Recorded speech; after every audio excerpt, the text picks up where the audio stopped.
Hello, and welcome to the channel! Welcome to the third part of the Genshin Miku series. For the new viewers, we're making a Hatsune Miku design for each region and element of Genshin Impact. In the spirit of gacha, we're choosing the region, element, and weapon at random and creating a splash art of the final design. With the explanations out of the way, it's time for the gachapon to give us our prompts. And for our third Miku we get GEO, Sumeru, and Bow. Sumeru is a region inspired by the Persian Empire and thus references various cultures. It is separated into two distinct subregions: Dharma Forest, the rainforest area inspired by India and various Arabic countries, and the Great Red Sand, the desert area inspired by ancient Egypt. In-game, most playable characters are from Dharma Forest, with only 4 characters being from the Great Red Sand, which is a travesty if you ask me. Hoyoverse! Please release the Bobby girl! I need her at my party. Please!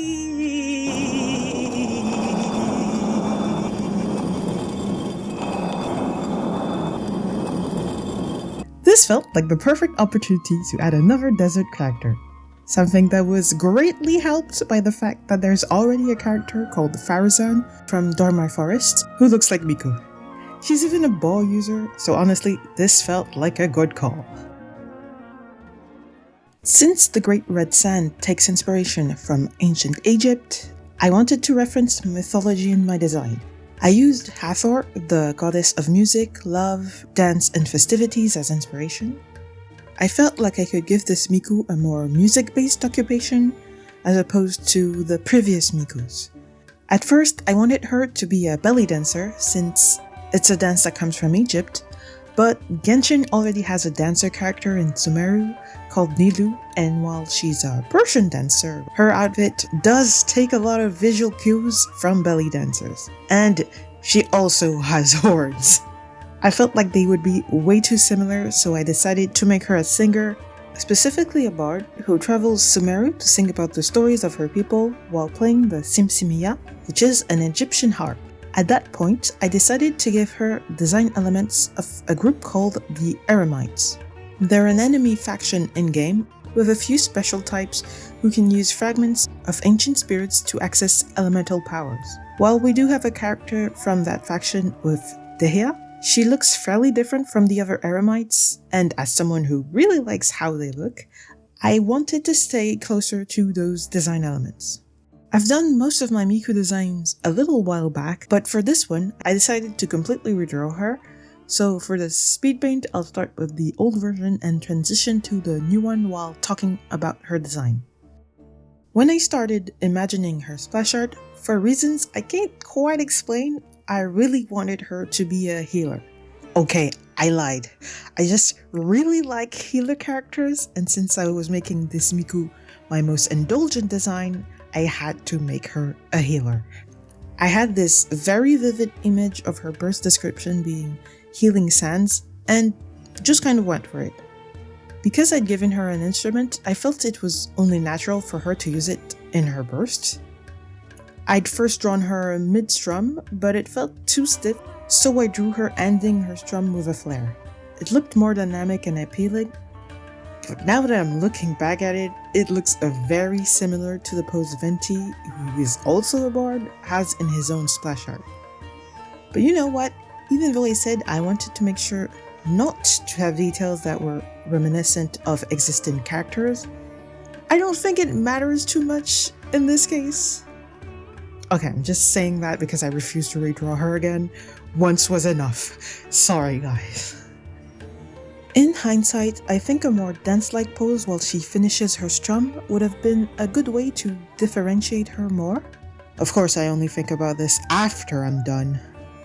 Anyway, in line with her role as a healer, I wanted to give her an elemental skill that geared more towards her being a support character rather than a DPS like Pyro and Hydro Miku.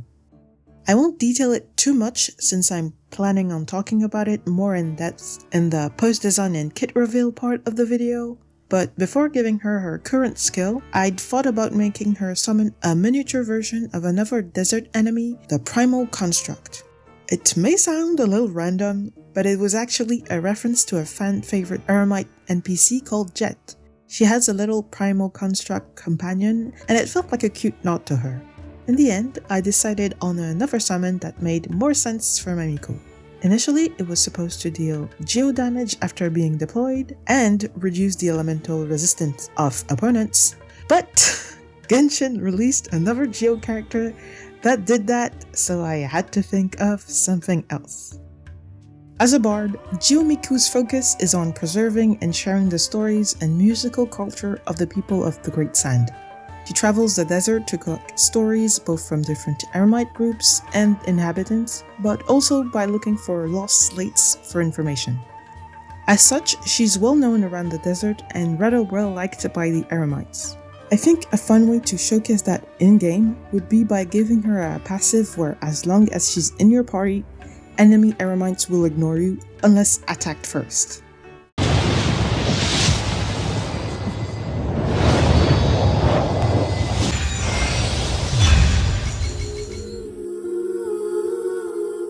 And here's our Miku. For her burst, she strums her Simsimia and creates a field of healing sands, healing all nearby party members and continuously healing the active character for the duration of the burst. For her normal attacks, she performs 4 consecutive shots with her bow. For her elemental skill, she summons Khalil, a little stone lizard that mirrors the appearance of the Spirit of Omen's stone drake. When summoned, Khalil protects the active character from all elemental damage besides GEO, which will break his protection in only a few hits. GEO Miku is a traveling bard from the Great Red Sand. She travels around Sumeru to sing the old tales of her culture to share and preserve them. To find inspiration for her songs, she often travels the desert to find different Eremite groups and travelers and listen to their stories and legends. Just as often, she finds herself looking for slates that may tell long-forgotten stories in hopes of sharing them with the world. And there we go! I had a lot of fun designing GEO Miku, as you guys can imagine. Once I decided she was going to be an Eremite, the design took no time at all. Khalil was a little trickier to design though. At first, I wanted him to be a cow, since I'd used the goddess Hathor as inspiration, and she is represented by a cow when not in human form. But we already have a GEO character, Ito, who summons a cow as his elemental skill, so I ended up referencing the Stone Enchanter Eremite and his summon, the Stone Drake. Because, just look at it! Anyway, as always, please share your thoughts and ideas in the comments below. I love reading your thoughts on my designs, and I'd also love to hear any of your ideas for your own GEO Miku. If you don't want to miss the next Miku design, please subscribe and hit the bell icon so you'll be notified once I post the next video. As always, thanks for watching and see you next time. Bye bye!